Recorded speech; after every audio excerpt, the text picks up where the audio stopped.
Ceci est un livre audio autogénéré par Google. Questions contemporaines. Collection dirigée par Jean-Paul Chagnolot, Bruno Péquignot et Denis Rolland. Chômage, exclusion, globalisation. Jamais les questions contemporaines n'ont été aussi nombreuses et aussi complexes à appréhender. Le pari de la collection Questions contemporaines est d'offrir un espace de réflexion et de débat à tous ceux, chercheurs, militants ou praticiens, qui osent penser autrement, exprimer des idées neuves et ouvrir de nouvelles pistes à la réflexion collective. Dernière parution. Evelyne Saint-Martin, l'entreprise du genre humain. Repenser le travail pour tous et la solidarité, 2018. Claude Durand, le vote blanc toujours censuré. 4 millions d'électeurs ignorés, 2018. Pierre Muckensturm, le civil et le religieux. Distincts et inséparables, 2018. André Prone, les chemins de l'écommunisme, pour que revive l'idéal communiste et finisse le fascisant capital cognitif, 2018. Thierry Laspalès, Nietzsche. Le chameau, le lion et l'enfant, 2018. Jean Brilman, l'intellectuel, le politique et le marchand, 2018. Hervé de Truchy, résolution des conflits. Aïkido et médiation, 2018.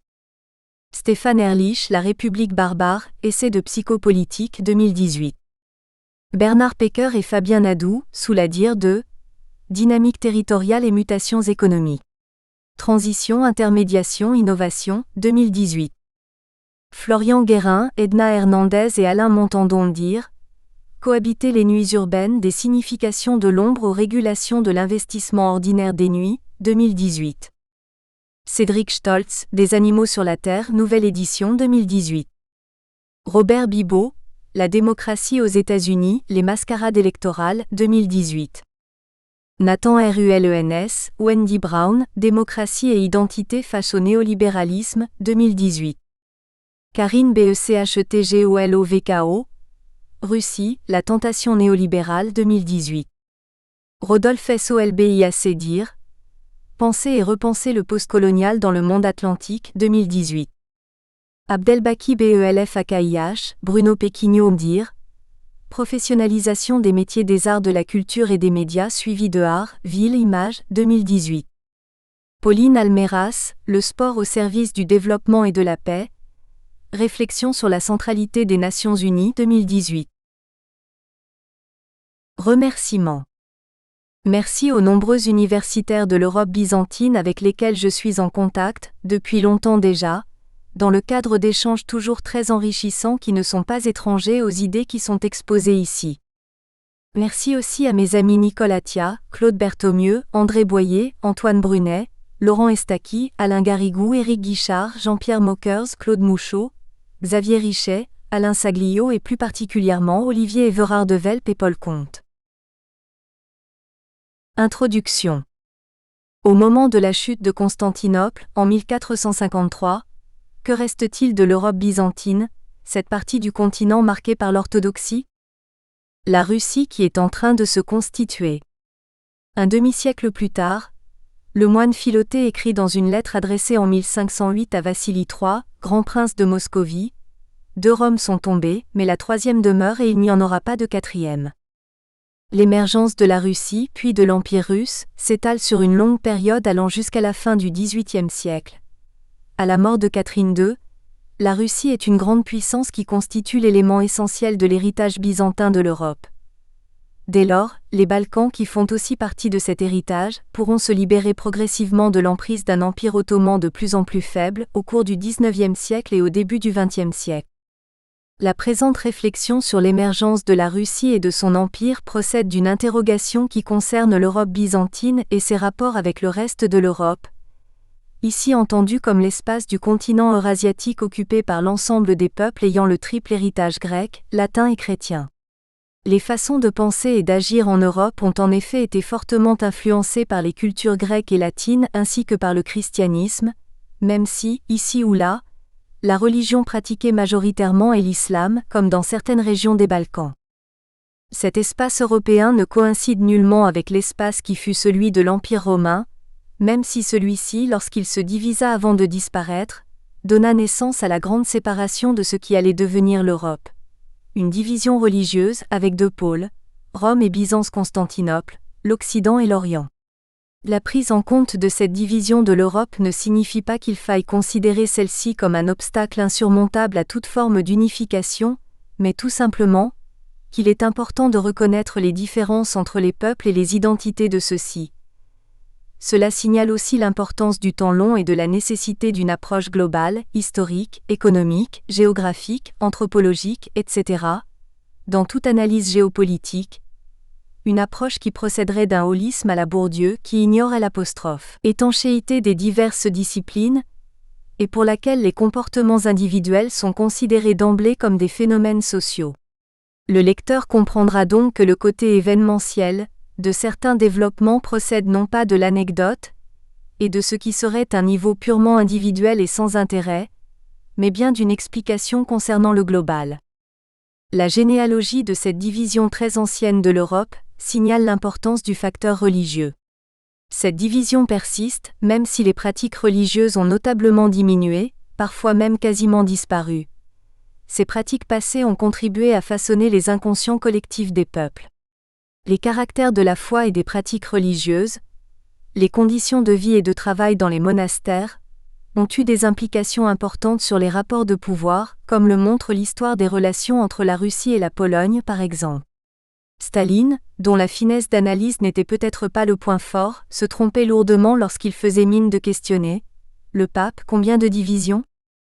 Les deux églises, celle d'Occident et celle d'Orient, ont contribué largement à façonner au cours du temps des comportements, notamment économiques, qui seront de plus en plus caractéristiques de deux mondes, très différents l'un de l'autre. Les nations qui émergeront de ces deux Europes seront marquées durablement par cette dichotomie. À la suite du Concile de Florence de 1439, l'union des Églises et d'une certaine façon de l'Europe, qui avait été décidée, aurait peut-être pu devenir effective. Toutefois, dès qu'Isidore de Kiev eut proclamé cette union en 1441, en l'église de l'Ascension, au Kremlin de Moscou, le grand prince Vassili II, qui n'en voulait surtout pas pour des raisons politiques, le fit emprisonner. Au-delà des querelles théologiques se trouvent des enjeux qui concernent les relations entre le temporel et le spirituel. Est-ce l'empereur qui doit désigner le pape ou le patriarche ? Ou bien cela doit-il rester du ressort des évêques ? La réforme grégorienne du XIe siècle menée par la papauté est à la base du développement des universités. Elle fut le produit de Cluny, dont la création et l'essor résultaient eux-mêmes de l'exercice du pouvoir pontifical. En quelques siècles, un fossé s'est creusé entre le monde orthodoxe et l'Occident à l'intérieur duquel les monastères ont produit des changements considérables dans les façons de penser et de travailler. Une véritable révolution industrielle constituant la base de son décollage économique, ainsi que le montre Pierre Mussot. C'est parce qu'il devait appliquer la règle de Saint Benoît, qui valorisait le travail, et qu'il voulait consacrer à la prière le plus de temps possible, que les moines, qui inventèrent l'horloge et la maîtrise du temps, devinrent à la fois rationnels et ingénieux. Les penseurs occidentaux, notamment les historiens, sous-estiment souvent l'importance du religieux dans leurs analyses, lorsque celle-ci concerne la Russie plus particulièrement. Dans son livre « L'erreur de l'Occident », Alexandre Solzhenitsyn, parlant des spécialistes, s'en prend ainsi à Richard Pipe. Il passe presque totalement sous silence l'histoire spirituelle d'un pays millénaire comme si celle-ci n'avait eu aucune influence, méthode marxiste, sur le cours de l'histoire matérielle. À l'égard du christianisme oriental qu'a connu la Russie pendant 1000 ans, la plupart des chercheurs n'affichent qu'étonnement et mépris. Cette façon de penser, l'occultation du religieux, retentit plus ou moins aujourd'hui sur les conceptions politiques concernant l'Europe, qui sont celles de la majeure partie des membres des classes politiques des pays de l'Union européenne. Ainsi, dans leur façon de concevoir le devenir à long terme de l'Union européenne, les hommes politiques majoritairement dissocient ces deux pays slaves et orthodoxes que sont la Russie et l'Ukraine. Cette dernière pourrait, dans un avenir lointain, intégrer l'Europe, alors que ce ne serait pas le cas pour la Russie. Celle-ci est, en quelque sorte, rejetée en dehors de l'Europe de leur vœu, alors que la Turquie, qui n'a aucun des héritages caractéristiques des peuples européens mais qui fait partie de l'OTAN, a pu présenter sa candidature à l'entrée dans l'Union européenne. L'échec des tentatives visant à unifier la chrétienté sous l'égide de Rome ainsi que la chute de Constantinople font de la Russie vers la fin du XVe siècle et le début du XVIe siècle, le phare chrétien du monde orthodoxe et de Moscou la troisième Rome. À cette époque, la Russie a déjà derrière elle une longue histoire au sein de laquelle la religion et l'existence de l'Empire byzantin ont joué un rôle important.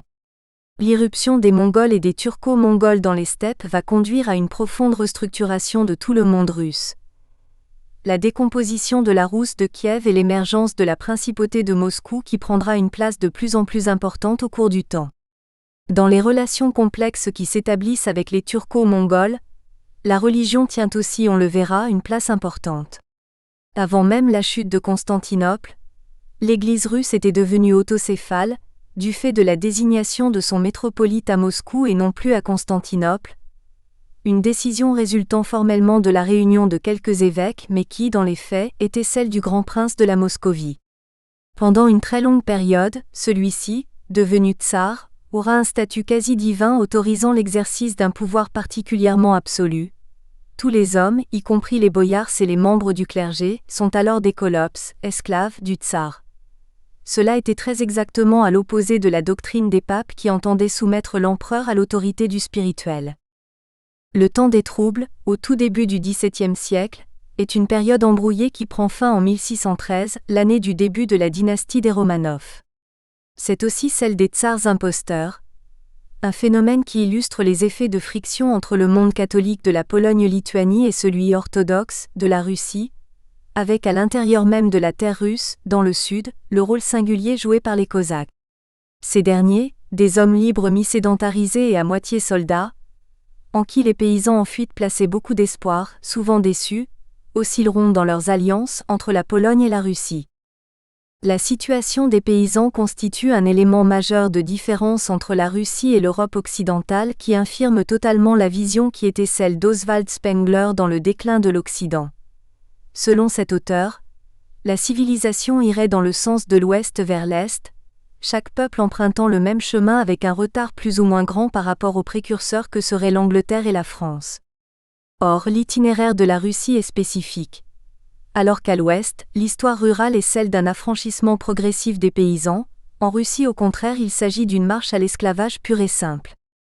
Celle-ci est marquée par la codification du servage, élaborée par le prince Obolensky, puis par la mise en place de l'impôt de capitation sous le règne de Pierre le Grand, l'aboutissement ultime étant alors l'asservissement total des paysans résultant de la libération des nobles, la fin de leurs obligations militaires, une réforme de Pierre III, et de la répression très dure des révoltes par Catherine II à la fin du XVIIIe siècle.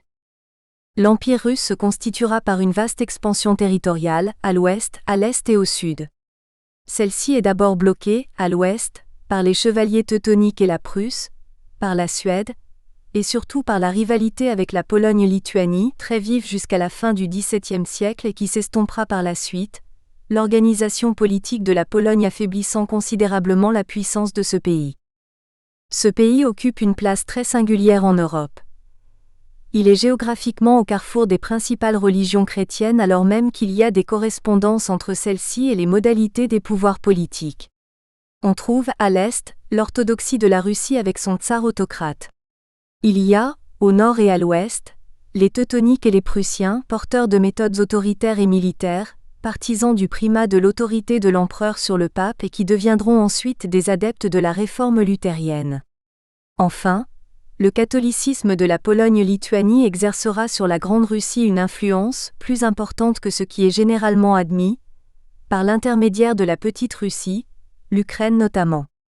À cette singularité polonaise, s'ajoute le fait de l'existence d'une population juive particulièrement importante. Vers l'est, la conquête de la Sibérie commence au XVIe siècle et se fait relativement facilement.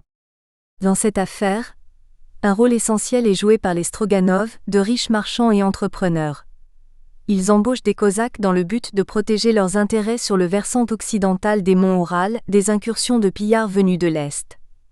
Ils serviront à élargir leur domaine d'action au versant oriental de ces monts.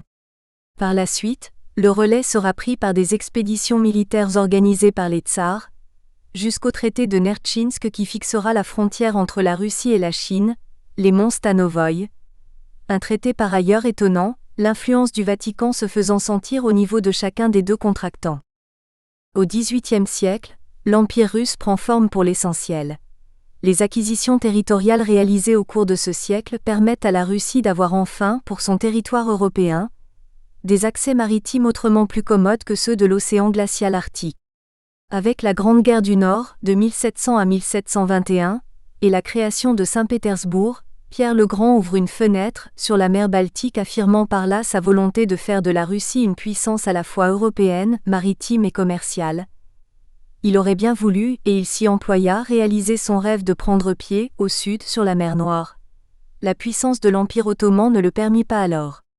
Ce que ne réussira pas Pierre Ier, Catherine II le réalisera en conquérant la rive nord de la mer Noire qui devient ainsi la Nouvelle-Russie, Novaya Rossiya. Ce succès signale un considérable affaiblissement de cet empire. Au cours de son règne, Catherine II réglera aussi le problème polonais en organisant, de concert avec le monde germanique dont elle est issue, la disparition de la Pologne en tant qu'État. Certes, au cours du XIXe siècle, l'Empire russe s'élargira encore grâce à de nouvelles acquisitions territoriales, Bessarabie, Caucase, Asie centrale, Extrême-Orient. Néanmoins, dès la fin du XVIIIe siècle, il est désormais non plus un pays exotique aux confins de l'Europe, mais une grande puissance européenne. La situation des peuples des Balkans sous le joug turc va en être à terme considérablement changée. Les frères orthodoxes de Russie sont de plus en plus puissants face à un empire ottoman sur le déclin. Les guerres d'indépendance vont pouvoir commencer dans cette région, même si elles ne se réduisent pas, tant s'en faut, à une simple opposition entre Turcs et Russes. Après la chute de Constantinople, le monde byzantin, entendons par là le monde orthodoxe, était soumis aux Ottomans pour ce qui est des Balkans, aux Tatars et Mongols pour ce qui est de la terre russe. L'histoire de la Russie est jusqu'à la fin du XVIIIe siècle et pour une large part celle d'une reconquête, et même davantage d'une conquête, à l'est et au sud. C'était le prélude à un renouveau des Balkans, l'autre partie de l'héritage byzantin de l'Europe, dont les peuples vont en quelque sorte se réveiller. Chapitre 1. Divorce des EGLISES et émergence d'une Europe des IVISEE. Comment se fait-il que, à partir du début du XVIe siècle, l'Europe se soit progressivement rendue maîtresse du monde? L'Église catholique romaine n'est pas étrangère à cela, on va le voir. Mais, en même temps que l'Europe occidentale prenait peu à peu en main les outils qui lui permettraient de partir à la conquête du monde, s'approfondissait la fracture d'avec son parent pauvre, le monde byzantin et ses héritiers. Dans une interview récente concernant la géopolitique de l'orthodoxie, Jean-François Colosimo déclare, dans les faits, on observe une vraie ligne de fracture géopolitique concernant la division entre les mondes latins et grecs, ligne dont on voit encore les effets se faire sentir aujourd'hui. Missionnaires francs et byzantins se retrouvent en compétition pour convertir cette nouvelle Europe que représentent l'Est et le Nord du continent. Avec pour ligne de partage une frontière invisible qui court de Riga à Split, des pays baltes à la Croatie, de la mer Baltique à l'Adriatique. Cette ligne a perduré jusqu'à présent et explique bien des conflits contemporains. Elle correspond à des zones d'influence géopolitique. Elle sépare les Croates catholiques pratiquant l'alphabet latin et les Serbes orthodoxes adeptes de l'alphabet cyrillique, par exemple. Cette ligne de fracture entre deux formes de christianisme a donc bel et bien eu des conséquences géopolitiques majeures. Bien sûr, cette frontière invisible, mais bien réelle, renvoie au rapport entre ce que furent jadis les deux principaux pôles de la chrétienté, Rome et Constantinople. La séparation ne fut pas que religieuse, elle fut aussi économique, sociale et politique. Par la suite, la dynamique économique dominante et la conquête du monde allaient être principalement l'œuvre de l'Europe latine et romaine, plus tard occidentale. Les prémices de cela sont très anciennes. Il faut probablement remonter à la période de la réforme grégorienne de l'Église romaine au XIe siècle, dont les effets furent extrêmement durables. Vers 1200, l'Europe chrétienne est à la traîne, loin derrière les performances du monde musulman ou de la civilisation chinoise. Vers 1400, elle s'est pour ainsi dire hissée au niveau de ses rivaux, vers 1500, elle est loin devant. La réforme monastique initiée par l'abbaye de Cluny allait avoir de profondes conséquences sur la vie de l'Église qui elle-même allait être à l'origine de la révolution intellectuelle et technique des XIIe et XIIIe siècles. L'Europe occidentale trouvait ainsi les moyens, pas seulement philosophiques et religieux mais aussi technologiques, les deux sont liés, de son développement ultérieur à l'époque de la Renaissance. Mais comment donc l'Église et la papauté qui la dirigeaient ont-elles pu jouer un si grand rôle? L'espace de la chrétienté allait être durablement scindé en deux et avec lui, celui de l'Europe elle-même. Le mot apparaît au XIIe siècle. Il désignait alors l'espace relevant de l'Église romaine, de sorte qu'apparaîtra, à la fin du XVe siècle, un contraste étonnant entre le monde catholique dynamique de l'Europe occidentale et un monde dont le développement était très en retard, celui de l'orthodoxie partagée entre l'Empire ottoman et les éléments de l'Empire russe en voie de constitution. Des divergences très anciennes. Pour comprendre tout cela, sans doute faut-il remonter dans le temps jusqu'à la période de la décomposition et de la disparition de l'Empire romain d'Occident, à la fin du Ve siècle. La chrétienté fonctionnait alors sur la base d'une division territoriale du monde méditerranéen en 5 patriarcats: Rome, Constantinople, Antioche, Jérusalem, Alexandrie. Il y avait un ordre de préséance. Rome était le patriarcat numéro 1, car c'était la ville du martyr de Saint-Pierre. Cet ordre était purement symbolique pour les uns, il était bien plus que cela pour les autres. À l'autorité des évêques et des patriarches, s'ajoutait une autre autorité, celle de l'empereur, plus exactement celle des 2 co-empereurs, l'empereur d'Occident et l'empereur d'Orient qui se partageaient l'héritage de l'Empire romain. De temps en temps, des conciles réunissaient un grand nombre d'évêques. Au cours de ceux-ci étaient discutés des points de doctrine, ce qui permettait de gommer les divergences qui pouvaient naître de la lecture et de l'interprétation des textes sacrés. Il fallait éviter les schismes ou les hérésies, nestorianisme, monophysisme, etc. Les co-empereurs prétendaient être au-dessus des évêques et des patriarches. L'empereur romain d'Orient désignait lui-même les évêques et le patriarche de Constantinople. Cela ne correspondait pas nécessairement aux vœux des patriarches, en tout cas pas à ceux des papes successifs qui de façon constante revendiquèrent et obtinrent finalement la reconnaissance de leur indépendance vis-à-vis des pouvoirs temporels qui étaient alors ceux des empereurs romains d'Occident et de leurs successeurs. Indépendamment des questions religieuses, les conciles étaient aussi l'occasion de mesurer l'autorité relative du ou des patriarches ou au contraire, leur faiblesse vis-à-vis des évêques, d'une part, de l'empereur d'autre part. Ainsi, lors du concile d'Éphèse 431, Nestorius, patriarche de Constantinople, prétendait dans la controverse qu'il opposait à Cyril d'Alexandrie qu'il y avait en Jésus 2 personnes distinctes. Il est désavoué et obligé de ce fait à renoncer à son patriarcat. En revanche, lors du concile de Chalcédoine tenu à Constantinople en 451 et convoqué par l'empereur Marcien, le pape Léon Ier le Grand qui n'avait pu venir au concile car des affaires urgentes le retenaient en Italie, mais qui était représenté par 3 légats, se taille un franc succès grâce à la lecture de la lettre qu'il avait adressée en 449 au patriarche de Constantinople. Dans celle-ci, il réfutait la thèse du monophysisme de Tige selon laquelle le Christ n'aurait qu'une seule nature, divine, affirmant avec force qu'il y a en Jésus une seule personne mais 2 natures, l'une humaine et l'autre divine. Devant la force des arguments déployés par Léon, l'empereur d'Orient et le patriarche de Constantinople avaient dû s'incliner, de bonne grâce, provisoirement, car un vent de fronde soufflait au sein des clergés de Syrie, de Palestine et d'Égypte, majoritairement monophysistes. Un peu plus tard, très ennuyé de cette rébellion sur ses terres, l'empereur Zénon, avec l'appui du patriarche Acacius de Constantinople, promulgue un texte appelé Enoticon, destiné à satisfaire tout le monde. Le credo de Nicée, Constantinople est rappelé, la condamnation des hérésies de Nestorius et de Tige, mais on fait silence sur la question de la Oude Naturesse de Jésus. Ce retour en arrière par rapport à Léon Ier est mal vécu à Rome. Il y aura en conséquence un schisme entre 484 et 519.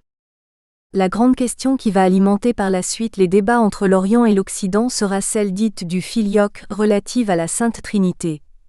Le Saint-Esprit procède-t-il du Père? C'est le point de vue de ceux qui plus tard seront les orthodoxes, tenant de la vraie foi, ou bien du Père et du Fils, qui ex patre filioque procédit, c'est le point de vue des catholiques romains? Il semble que l'ajout du filioque au symbole de Nicée remonte à un concile local, plutôt un synode, tenu en 589 à Tolède à l'occasion de la renonciation des Wisigoths et de leur roi Récarède à l'arianisme et de leur entrée dans l'Église romaine. On ne discutait pas que de questions purement théologiques dans ces réunions d'évêques. On abordait aussi des sujets plus terre-à-terre touchant à l'organisation des églises, à la formation des clercs, à leur statut, à leurs obligations. Le célibat des prêtres, par exemple, est décidé au Concile œcuménique de Nicée en 325 dont le canon 3 stipule qu'un prêtre ne peut avoir une femme dans sa demeure, sauf si c'est sa mère, sa sœur, sa tante, etc. Plus de 3 siècles après, le concile in Trullo, tenu dans le palais impérial de Constantinople, est réuni par l'empereur Justinien II, en 691 et 692, à un moment particulièrement crucial pour l'Empire d'Orient qui est profondément ébranlé par l'expansion rapide de l'islam, d'autant plus qu'il est sujet à une décadence intellectuelle et à un relâchement des mœurs analogue à ce qui s'était produit dans l'Empire d'Occident 2 siècles avant. Précisément parce que l'heure était grave, les pères conciliaires, ils étaient tous orientaux, reconnaissent l'importance d'un comportement exemplaire des clercs qui doivent faire montre d'un entier dévouement. Ils éprouvent donc le besoin de rappeler l'obligation qui leur est faite depuis le concile de Nicée, d'avoir une règle de vie stricte construite autour du célibat de telle sorte qu'ils puissent se consacrer pleinement à leur sacerdoce. On fait toutefois une exception pour ceux qui sont déjà mariés qui peuvent continuer à avoir des rapports avec leurs épouses, avec toutefois une obligation de continence liée au service de l'autel. Bref, il y a un certain nombre d'accommodements qui sont tels que le pape Serge Ier, qui n'était pas présent au concile, refuse tout net d'avaliser une partie des canons du concile. L'empereur byzantin en est fort fâché. Il ordonne qu'on arrête le pape afin de le faire juger par un tribunal impérial comme cela avait été fait pour le pape Martin Ier, mort en martyr en 653. Le bras de fer entre l'empereur et le pape tourne à l'avantage de ce dernier. Les milices de Rome et de Ravenne chargées de l'arrêter refusent de le faire et l'empereur est renversé peu après. Cette question en apparence mineure, du célibat des prêtres, s'avère ainsi très importante. Elle signale des pratiques qui seront de plus en plus différentes entre le monde catholique romain et le monde orthodoxe au sein duquel les popes deviendront progressivement popes de père en fils, des pratiques qui conduiront à des dynamiques intellectuelles et sociétales fort différentes. Cette question signale aussi la volonté des papes d'être indépendants des pouvoirs temporels et d'être à la tête d'une Église devant être universelle, ce qui requiert un clergé irréprochable. Ce ne sont pas nécessairement les différents théologiques qui expliquent le mieux la divergence qui va s'opérer entre Rome et Constantinople. Les rapports de pouvoir y ont en effet une grande importance. Cela concerne les rapports entre les évêques et le pape, ou les patriarches, les rapports entre le pape et les patriarches et d'une façon générale, les rapports entre le pouvoir temporel et le pouvoir spirituel. La décadence de l'Empire d'Occident, bien plus précoce que celle de l'Empire d'Orient, va donner un espace de liberté aux papes qui pourront alors affirmer leur pouvoir à la fois par rapport à l'empereur, d'Occident puis d'Orient, et par rapport aux autres églises. Léon et Attila. Ainsi, Léon Ier le Grand refuse d'avaliser le canon 28 du Concile de Chalcédoine en 451, affirmant l'égalité entre Rome et Constantinople. Pour lui, la tête de la chrétienté doit être et doit rester Rome. Il faut dire que Léon est doté d'une forte personnalité.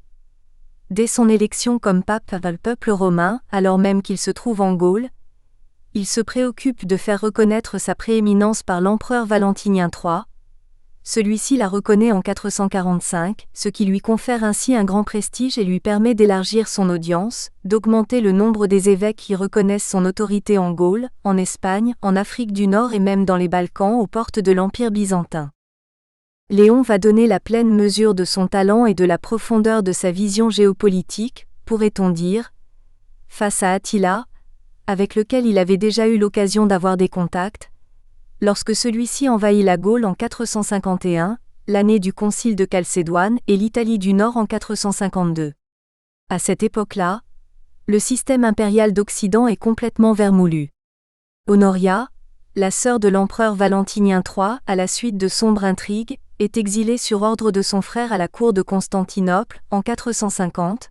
Secrètement, elle prend contact avec l'empereur des Huns, Attila, qui est veuf et qui est donc un beau parti, bien que non chrétien, en vue de l'épouser et grâce à cela, récupérer ses droits sur la moitié de l'Empire d'Occident et constituer ainsi avec Attila un grand empire romano-uni. Attila accepte et demande en conséquence à Valentinien de lui céder la Gaule. Ce dernier refuse et fait rapatrier d'urgence Honoria à Rome où on la marie contre son gré à un obscur sénateur. Attila envahit alors la Gaule, tout en réclamant la main de celle qui s'est promise à lui. En Gaule, ce sont les chrétiens, à l'image de Sainte Geneviève à Paris, et leurs évêques, très certainement stimulés et conseillés par le pape Léon, qui font face à Attila et obtiennent de lui la sauvegarde de leur ville, ce qui fait dire à Jean Dumont: nulle part on ne voit de personnalité païenne défendre la société romaine contre les barbares.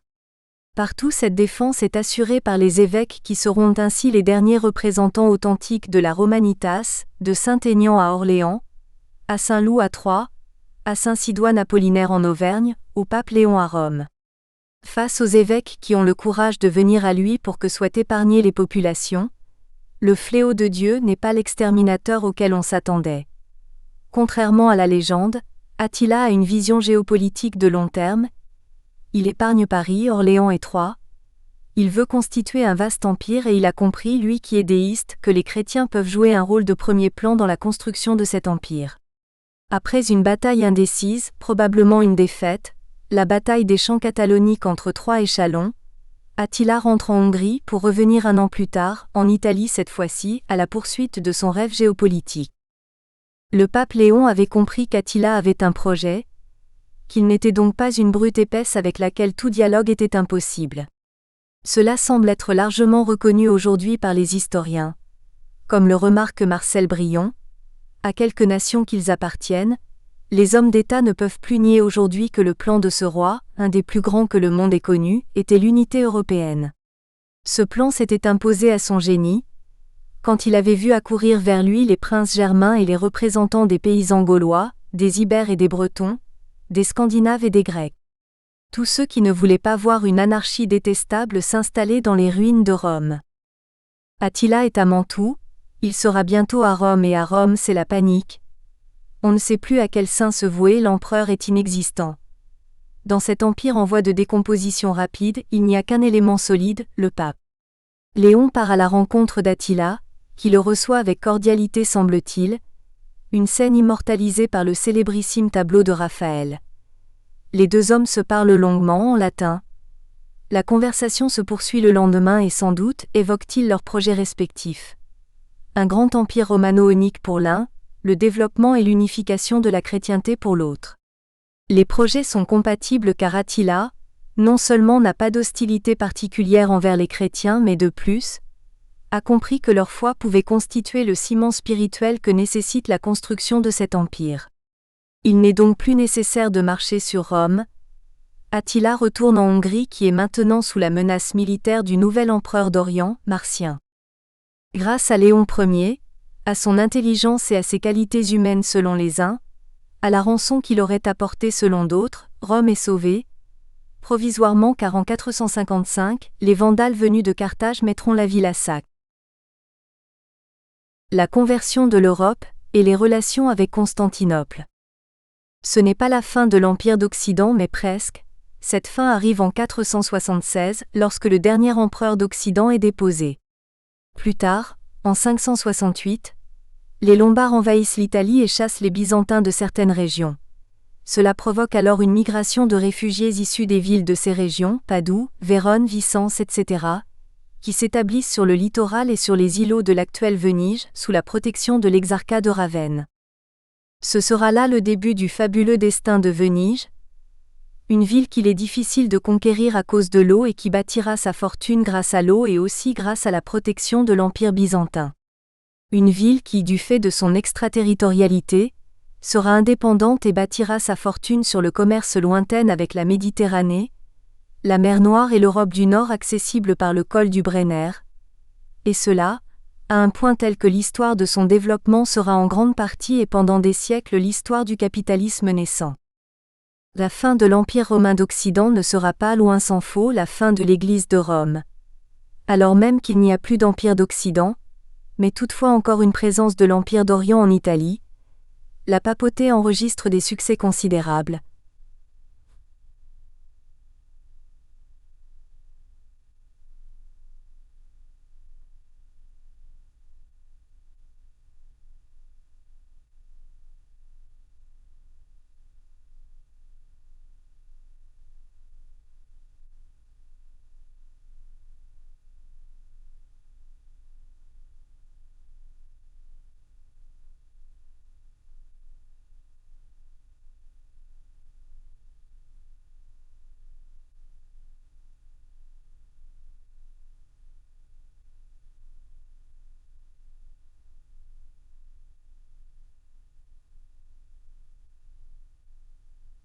une poignée de moines. Il en va de même pour les Francs dont le roi, Clovis, est baptisé à Reims par l'évêque Rémy en 498. Toutefois une grande partie de la Gaule, la Septimanie et de l'Espagne restent encore en dehors de l'orbite de Rome. Les Wisigoths ariens seront convertis plus tard, en 589. Ils seront alors suivis par les Lombards peu de temps après vers l'an 607. La primauté de l'Église de Rome par rapport aux autres églises et son indépendance par rapport au pouvoir temporel continueront à faire partie du corps de doctrine des papes qui vont succéder à Léon. En particulier de Géla Ier, ou Gélas, un pape d'origine berbère entre 492 et 496. Dans une lettre adressée à l'empereur, nous sommes alors dans une période de schisme entre Rome et Constantinople. Il soutient à la suite de Félix III, l'idée de la primauté de Rome par rapport à Constantinople en même temps que la doctrine des deux autorités, celle du pontife et celle du souverain avec la supériorité de la première sur la seconde, du spirituel sur le temporel. Il faut bien avoir en tête que la situation à Constantinople est fort différente de ce qu'elle est à Rome où le pape a les mains libres. Le Basileus a en effet un empire à gérer et les églises sont constitutives de cet empire. Les évêques et les patriarches, ceux de Constantinople, Antioche, Jérusalem et Alexandrie, même s'ils se trouvent dans une situation de subordination vis-à-vis de lui, disposent malgré tout d'un certain pouvoir. Or, pour préserver l'unité de l'empire, l'empereur doit veiller à ce que les disputes entre eux ne dépassent pas certaines bornes. Il est, en quelque sorte, obligé de s'occuper des affaires religieuses. C'est ainsi qu'il faut comprendre la diffusion d'un texte de compromis, Enoticon, élaboré avec Acacius en 482, pour éviter schisme et hérésie dans son empire. À Rome, les papes de cette époque, qui n'ont pas d'empire à gérer et qui n'ont plus d'empereur d'Occident à qui rendre des comptes, peuvent, de ce fait, avoir une doctrine plus claire et dénoncer dans ce texte un retour en arrière par rapport au concile de Chalcédoine et aux positions de Léon Ier. Les questions théologiques vont continuer, au Moyen Âge, à alimenter les chamailleries multiples entre Rome et Constantinople. Des questions qui ont parfois une dimension politique, la souveraineté sur des territoires, notamment ceux de l'Italie du Sud et de Bénévent par exemple, ou bien alors la nature des relations entre le pouvoir temporel et le pape. La question du filioque prendra un relief particulier au moment où Charlemagne, le roi des Francs, constitue son empire et se pose en concurrent de l'empereur romain d'Orient. L'ajout du mot filioque, qui expatre filioque procédite, dans le credo se répand alors en Occident, notamment chez les Francs, mais pas encore à Rome. Il est justifié sur le plan théologique, par Alcuin. Pour celui-ci, il ne faut pas s'en tenir à la lettre du texte du Concile de Nicée de 381 car l'intelligence doit primer sur la mémoire. Cela va déterminer une réponse orientale, un deuxième concile de Nicée qui déclare que le Saint-Esprit procède du Père par le Fils, c'était là une habile synthèse. Les théologiens de la cour de Charlemagne, à Aix-la-Chapelle, crient alors à l'hérésie et en appellent au pape. Celui-ci prend le parti de Constantinople mais désigne 3 théologiens pour étudier la question. Ceux-ci vont conclure à la validité du filioque. Pour Guy Métan, il y a là une instrumentalisation de la théologie au service de Charlemagne.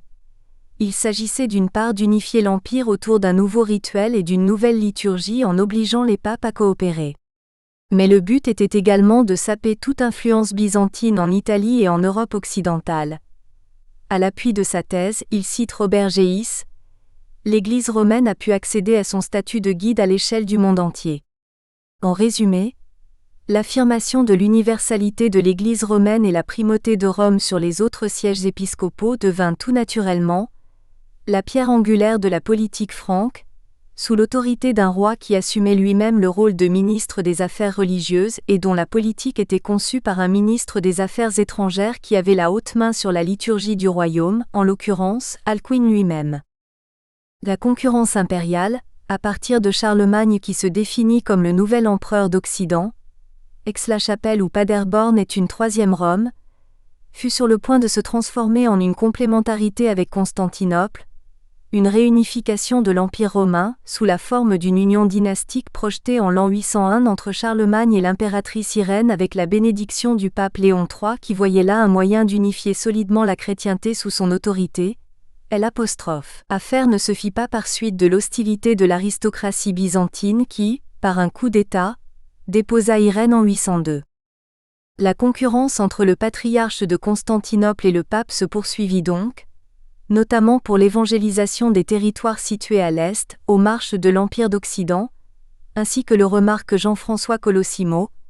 Missionnaires francs et byzantins se confrontent sur la ligne de fracture qui court de Riga à Split, ligne qui est appelée à diviser durablement l'Europe et que l'on verra surgir lors des guerres de l'ex-Yougoslavie. Ainsi, en 862, Rastislav, le prince de Grande Moravie qui est vassal de Louis II le Germanique et qui souhaite s'émanciper un peu de celui-ci, s'adresse à l'empereur d'Orient, Michel III, et au patriarche Photius de Constantinople. Il souhaite qu'on lui envoie des missionnaires aptes à évangéliser la population de son peuple en langue slave et non plus en latin. À la suite de cette démarche, Photius envoie Cyril et Méthode. Ils doivent créer une église de rite oriental et y enseigner la liturgie en langue slave. Leur action sera très importante. Par la mise au point de l'alphabet glagolitique, puis plus tard cyrillique, le vieux slave, slavon, devient une langue écrite et une langue liturgique. Ils vont se heurter toutefois au clergé germanique, notamment bavarois.